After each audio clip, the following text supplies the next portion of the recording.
Are you someone who's wanting a slice of that ultimate luxury pie? Maybe you're somebody who just hit a big bonus at your office job and you want to make yourself a little bit more known to those around you. What's good, everybody, and welcome back to another car review here on the driveway, where today we are out and about in the gorgeous 2020 Lexus LS500. Now, I'm not going to lie to you guys, every single time I've gotten behind the wheel of this car, I have felt like an absolute boss. And if you're somebody who wants that same feeling, then stay tuned, because in this review, we're going to take her for a spin and show you everything you need to know about why this could be one of the best ultra luxury bargains on the market today for under $100 grand.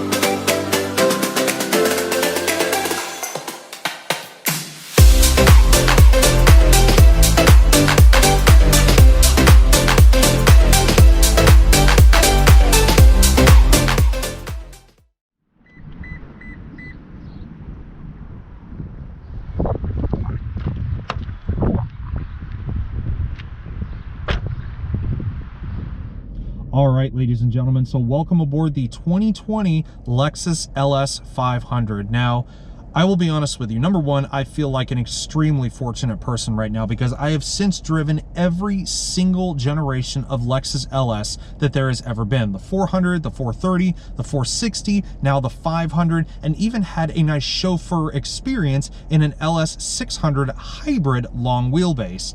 But aside from that, this car is Lexus's flagship. Forget the LC500 coupe, forget all of that other stuff. This is the car that started the term Lexus flagship. And as you can imagine, stuff like this does not come cheap. I mean, we are dealing with one of the most expensive segments in the automotive industry. And to prove the point, as always, I have the lovely Maroni sticker that Lexus has provided me during our week of testing. Now, the standard MSRP on this car is already pretty wild. It's $75,450, so that is quite a substantial chunk of change. But we have almost $18,000 worth of options in this car, and this isn't even the most expensive one. So you factor all that in, plus the $1,025 delivery processing and handling fee, and on this car, it comes to $94,075. However, I have had a sneaky poke on Lexus's website, and I actually went on there and built one of these myself, and the price tag on that car was well north of $100K. So if you're looking to spend some change and you want the ultimate in Japanese luxury experience, go get yourself one of these. I promise you, you won't be disappointed. And I'll tell you, the first part that doesn't disappoint is the way this car drives. So let's get her out on the road, shall we?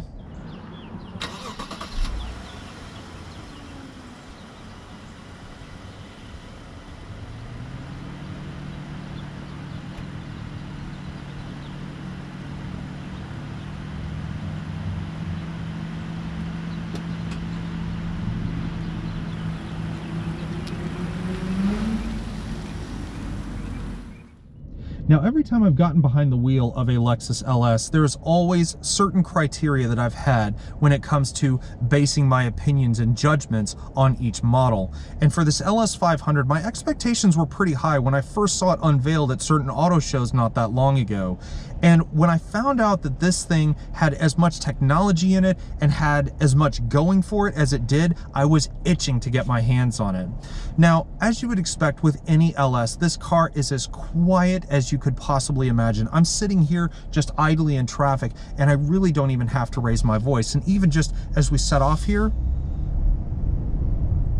you barely hear the engine in this car. You barely hear the road. You feel like you are insulated inside of your own Southern California mansion with a steering wheel and four wheels on it. I'm serious. It is that quiet and that comfortable in here. But the other thing that really grabbed my attention is that All the LS models prior to this one have all been V8s, but for the first time, Lexus decided we're not going to go with a typical old school V8. We're going to give this thing a V6. Oh, and did we mention it's going to have 2 turbochargers bolted to it? Oh yes. So now this 4,800-pound flagship luxury car will do 0 to 60 miles an hour in 4.6 seconds.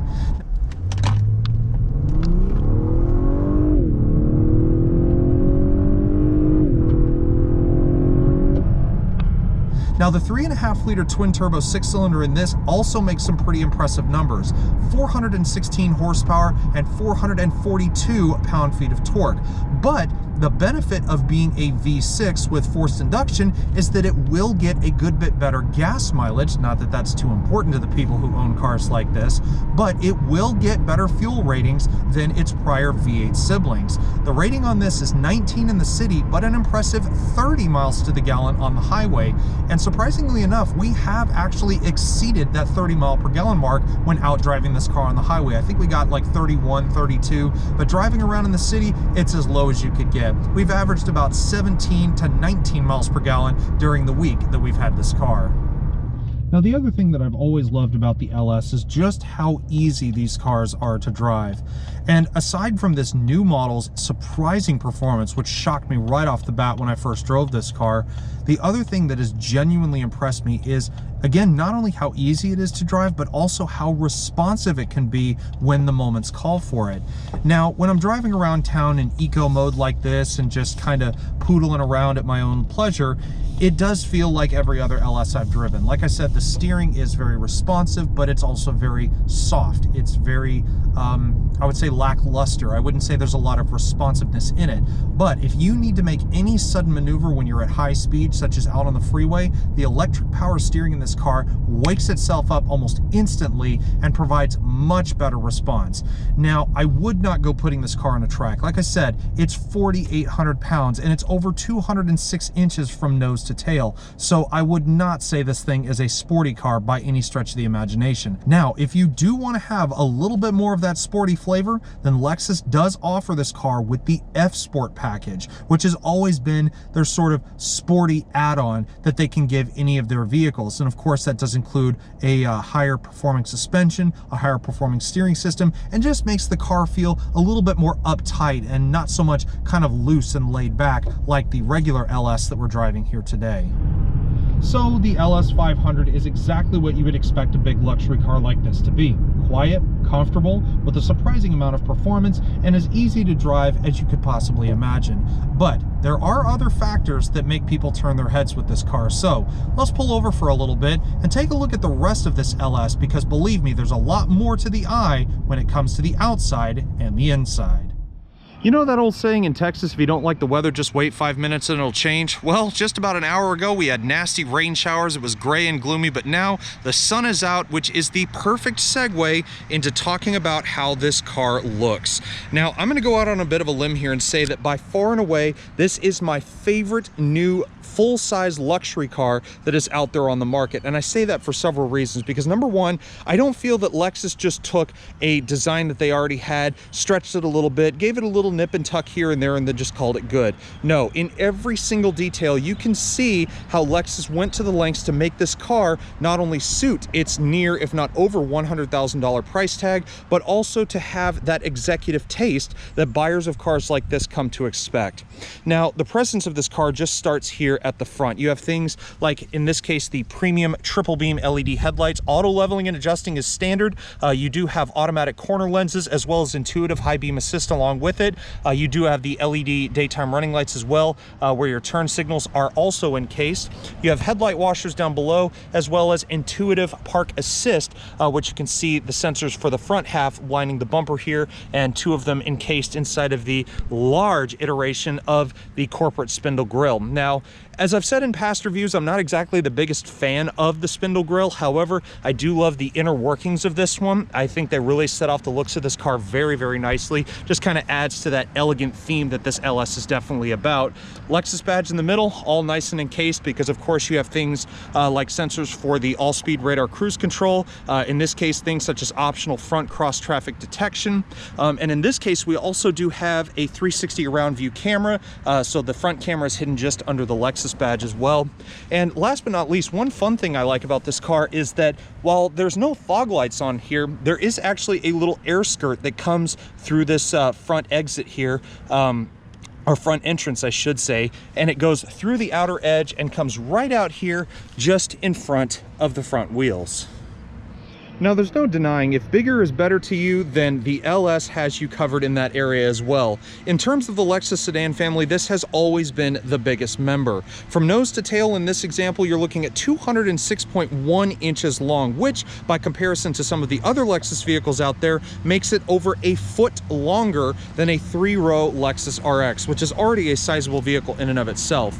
But talking about eye candy from the side, the first thing that grabbed my attention when I first saw this car were these, the 20 by 8.5 inch vapor chrome finished aluminum alloy wheels. I mean, this is an executive limo, so you got to have some bling somewhere, right? Now, these are actually optional on this car, so if you want a standard LS and you want to save a little bit of money, you will get 19-inch wheels as standard. However, I think the 20 set off this car a lot more. Disc brakes in the front are 14 inches in size, 13.1 in the rear, and again, in this car, we do have the variable adaptive air suspension, which has been an absolute joy. You can raise it and lower it at your whim. You can put this car right up in the air if you want to, but if you're talking suspension itself, you've simply got independent multi-link suspension all the way around, which really does aid in the pillow soft ride that this car offers. Now, as you come down the side, however, the options again are pretty typical of a high-end luxury car. You've got two-tone gloss black and body-colored side view mirrors. They are power folding, so when you lock the vehicle, you can set them to fold in automatically and then fold out when you unlock it. You do have the cameras underneath each mirror, so again, there's one on the other side as well. This car does come standard with the blind spot monitoring, rear cross traffic alert, so you have the icons here inside of each, and then you also do have the LED turn signals here hidden on the outside. And of course, this wouldn't be a true luxury Lexus without the advanced keyless access system as well. So right now I have the car locked. As you can see, the mirrors have automatically folded in. You have your usual array of buttons on this very elegantly styled key. Lock, unlock. In this case, we have the power trunk, we have the panic, and the releasable key blade that comes out of the bottom. And as always, you do have the touch pads, in this case, on all 4 of the door handles. So if you want to unlock the car, just have the key on you, grab the handle as normal. As you can see, the mirrors will automatically fold out, and if you want to lock it, the car will either automatically lock itself after 60 seconds after the car has been turned off, or you can do it immediately by just simply touching the small ribbed pattern on either one of the door handles. And of course, the other thing that has caught my attention with this car is the solid glass panoramic roof. Now, I say solid, of course, it's divided into 2 pieces, and this front section opens up as a whole, but this isn't something you really see on a lot of these big luxury cars anymore. A lot of companies are shying away from those, not only due to structural integrity of the vehicle, but also, of course, the smaller size, they're easy to maintain, and of course, they don't have that habit of breaking like the panoramic glass roofs do, but I really have enjoyed the panoramic roof in and of itself. There is a separate sunshade underneath here for the backseat passengers, but unfortunately only the front part opens if you want to get some air inside. Now, as you come around towards the back of this car, as polarizing as it is in the front, the rear end does have some reminders of past generations. And I say that things like the elongated taillights. Now, granted, they have added their own styling cues here. You have the little point that comes off with a nice little piece that folds off towards the middle of the rear bumper. These are full LED taillights, as you would expect. You do have the L-shaped LED brake light modules, as well as LED reverse lights and turn signals. And of course, you do have the LS500 badge, the backup camera, of course, that is government mandated. Every car should have that nowadays. And then, of course, you do have that rear half of the intuitive park assist that I was mentioning earlier. And then, of course, last but not least, this wouldn't be a true ultra luxury Lexus without that power trunk. So you just push on the keyless remote here, or you can use the latch into the trunk and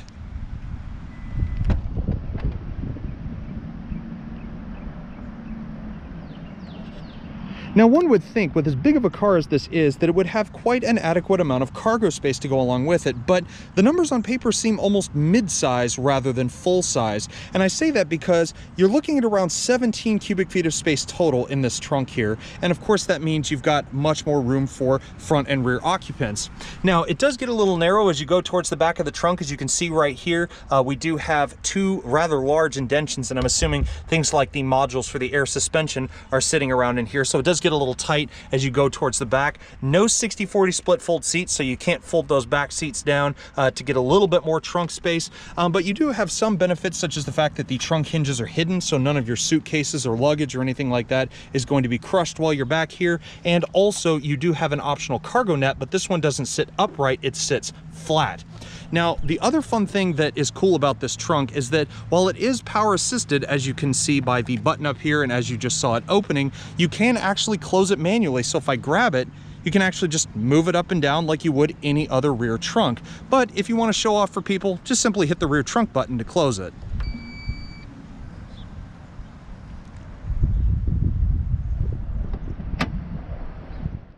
Now, while looking at the outside of this car, it may make people think that you own the company that you work for. When you actually get to the interior part, you start feeling like you actually do. And it all starts with just getting into this car. Now, the first thing you notice when you open the door is that the doors themselves are actually quite heavy. They do feel like they've got a lot more weight to them than just your average car door. The other thing you'll notice is that they are soft closing. Now, it takes a second or two, but if you fail to close the door completely,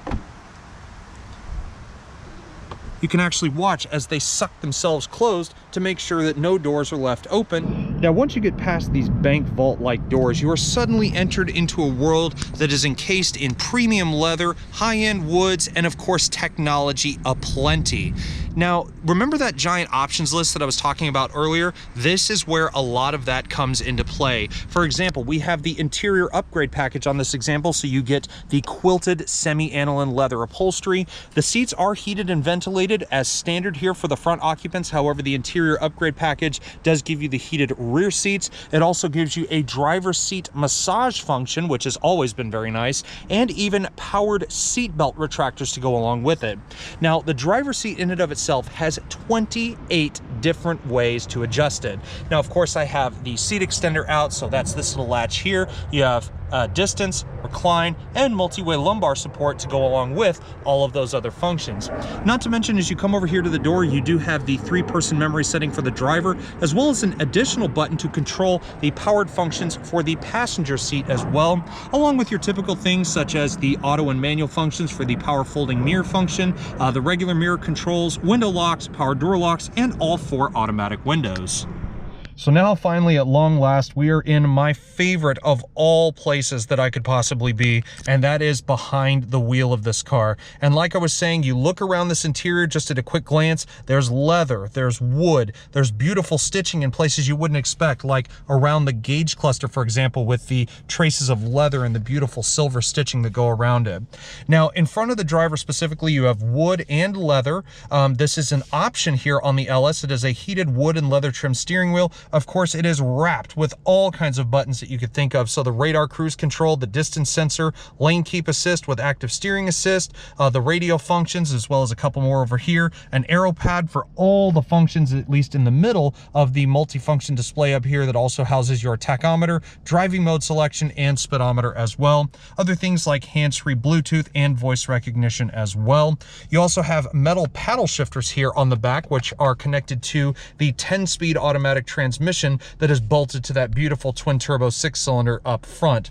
Now, speaking of kind of tailoring the driving modes in this car or adding a little bit more of sporty flavor like the paddle shifters here, Lexus did give a multi-way drive mode system up here as well. So if you go to the top part, you actually have Sport and Sport Plus, and if you twist it, you'll watch as the gauge cluster glows this brilliant red. It says Sport Plus up there at the top and gives you a white face for the outer edge of the gauge, cluster itself. But then if you go into something like normal, which is the button on the side, you'll watch as it goes back, gives you a nice little silver ring. But if you want comfort or eco mode, you twist it down, and that suddenly gives you a more beautiful light blue ring around the inner part of the middle gauge as well. Now, of course, it's not just the driving modes that are tailorable in this car, and this is the flagship Lexus after all. So things like the steering column, that is power tilting and telescoping. So you have the little nodule over here on the far left. You do have the button for the auto high beam assist hidden up here on the indicator stalk as well. The auto high beam assist is also indicated by a little light up here. So whether it is on or off will be indicated by that little green light there. You also have the buttons for turning off the traction control up here on the left-hand side of the upper gauge cluster, along with a twist function for snow mode. So that kind of dulls everything down, gives you a little bit more grip, even in a rear wheel drive example like I have here today. And finally, you do have a couple of more buttons hidden down here. Way underneath all of this, you have the gas door release and trunk release. Just above that, you have a nice little opening for things such as coins, dollar bills, things like that. I wouldn't say it's big enough for your phone or your wallet, to say the least. And then you do have a couple of the ubiquitous blank buttons. And then, of course, you have the button for the optional 360-degree around view monitor and the 24-inch heads-up display. This is the button to turn it on or off, but still, a heads-up display that's 2 feet from corner to corner is just insane. But this is a near $100,000 car after all, so features like that definitely don't surprise me either. Now, of course, what would a flagship car be without a giant infotainment system to go along with it? And the LS is certainly no exception. 12.3 inches here from corner to corner. It's exactly the same system, ironically, that we saw recently in the 2020 RX 350L. So Lexus is definitely starting to implement a lot bigger screens, but as you would expect, this car is about elegance. It's not so much about simplicity. So you have this beautiful dash that goes all the way across and a nice little touch of leather going all the way across the top. So I'm happy to see that Lexus hasn't just stuck some giant tablet in the center of the dash of its flagship sedan. Another thing I'm also glad to see is the continuation of the metal-faced analog clock. I love this over here. Just adds that nice little touch of class right where you'd expect it to be. Now, I've done more in-depth sort of walkthroughs of the system in these cars. So if you want to see more functionality and things like that of this whole system, feel free to check out the other Lexus reviews on my channel. But for the basics, this system is Apple CarPlay and Amazon Alexa compatible, but unfortunately it is not Android Auto compatible yet. So I'm assuming Lexus will be putting that in the LS very, very soon, since they already have in at least one of their other vehicles at the same time. If you want to access the main functions, you go down here to the menu function on the remote touch interface. You have the destination, audio, Bluetooth, telephone, the N-Form app suite 2.0. The projection is where you're going to find Apple CarPlay and such, vehicle info, the general setup for the infotainment system, and also functions for the climate control, which are a lot more complicated than your basic vehicle. Now, you'll notice down here where the front half of the dual zone climate control system is, there's no buttons for heated seats or anything like that. You can do things like adjust the temperatures of the front climate control, the seat heating and ventilation, the rear seat heating. You even have a concierge deal that kind of tailors the system exactly how you want it. And if you even want to go more in depth, you can come down here to the remote touch interface pad, push the little button here on the right that looks like a seat, and then suddenly you can adjust everything, headrest, middle torso, all of it. And then you can even come down to where it says driver seat refresh, and suddenly you have multiple different massage functions as well. I've been a huge fan of the centripetal one, since it goes all the way from the bottom of the seat up to the top of your back and all the way back down again. It is an absolutely amazing feeling, to say the least. Now, on top of the giant screen that we have in this car and its rather pointless navigation system, I still don't know why manufacturers are putting GPS in cars at all, with things like Waze, Google Maps, and so on available through systems like Apple CarPlay. I really just don't understand why it's there. The other option that I've really been enjoying this entire time is, are you sitting down? The 23-speaker surround sound Mark Levinson audio system in this car. There are speakers literally everywhere, from in the doors, they're up on the roof here. You even have ones between the split part of the panoramic sunroof here. I mean, they are literally everywhere, and the experience it delivers is second to none.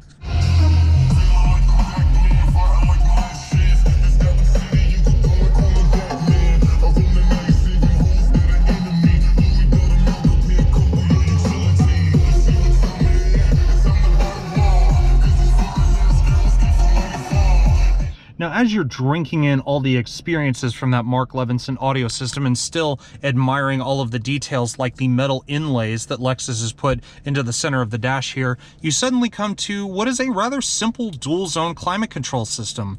Now, this is not the high-end climate controls for this car. If you want that, you can go with the Lexus Executive package. That will give you a 7-inch touchscreen display that integrates between the rear seats. That will then give the rear occupants seat adjustments. It will give them temperature controls all their own. You name it, it has it. But for the dual zone, it's like a lot of other Lexus cars I've driven. So you have the temperature click wheels on the outside, computer screens telling you what your temperature is for the front occupants, and then of course things like automatic turning the system off. You have the fan speed in the middle, heated front and rear defrost, heated exterior mirrors, and the automatic air recycling over here as well. And then you have a very interesting setup for tuning the radio, at least, and that's aside from the Lexus remote touch interface that we've seen in a number of Lexus products before. So right here, this system knob, the outside of it is actually how you tune the radio, and the inside is your volume knob as well. You have very small buttons down here for things like seek track,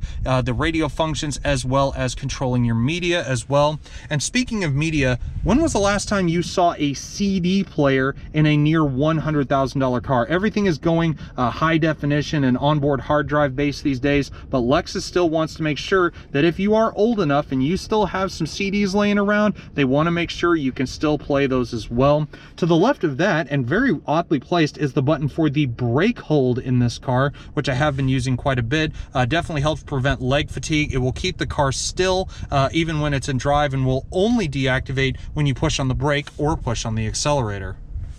As you move into the lower half of the center console here, some of these things we've seen on Lexus vehicles before, like the remote touch interface pad, so no real need to go into detail there. I do have a couple of buttons, including the map and the menu button. Then, of course, you have the very unique shifter that controls the 10-speed automatic transmission that I was saying earlier. So park is just a little button. You go over to the left and up, that is reverse. Of course, that brings up the full screen backup camera with the 360-degree around view monitor when you have such an option equipped. If you want to go into neutral, just hold it over to the left, and then over to the left and down is into drive.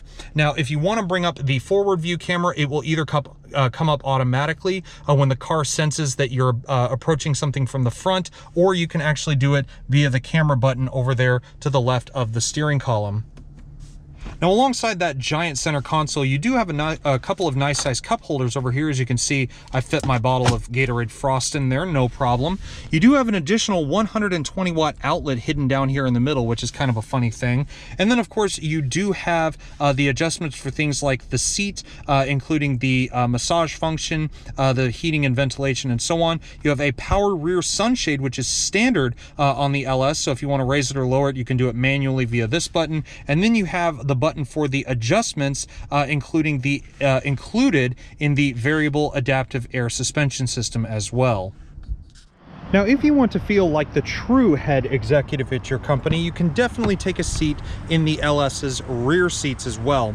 Now, like I was saying, being that we are not in the most expensive LS of the bunch, there are a couple of options that you can get for this car, including powered rear sunshade. So you have the one that goes across the back window. However, there are some that go up across the rear windows as well. I'm loving things like the speaker grills here for that Mark Levinson audio system here for the folks in the back as well.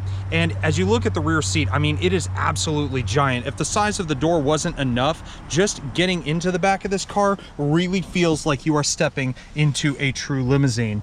Now, once you close the door and you're actually sitting back here, you have an infinite amount of room. Now, I'm rather tall, so of course the seat is stuck further back. I'm 6'1", in case anybody was curious, but you do have a couple of small map pockets here in the back of the seats. You have one 12-volt 120 watt outlet at the back of the center console, as well as your rear climate vents, but the main controls are actually hidden here in the center armrest itself. So you have the rear heated seats. That's a part of the interior upgrade package. You also have the function that controls the rear seat. So if you want to move it forward, backward, give yourself a little more leg room over there on the passenger side, you can only do it when nobody is sitting in that seat. If you do it when someone's sitting there, the system will not work. Now also, perhaps you are a female executive, maybe you like to do your makeup while you're out on the road. You also have nice little vanity mirrors to look at yourself back here, so it's always a nice little touch. They do have their own LED lights each. And like I was saying, if you want to let a little bit of extra light in and you have that rear partition up, of course you can open the rear sunshade back here as well. You just have to ask the driver to do it from up there. Well, everyone, this wraps up our review and drive of the beautiful 2020 Lexus LS500. I do hope you guys have enjoyed this review as much as I have, and if you did, please leave a thumbs up, and also while you're at it, hit that subscribe button down below, because trust me, it will benefit the both of us in the end. At the end of the day, though, I have to give a huge shout out once again to my friends at Lexus USA for providing us the opportunity to drive their flagship sedan for a whole week. But at the end of it, guys, I hope you enjoyed the review, and I'll see y'all next time. Take care, everybody, and I got a massage to get back to. See ya, and stay safe.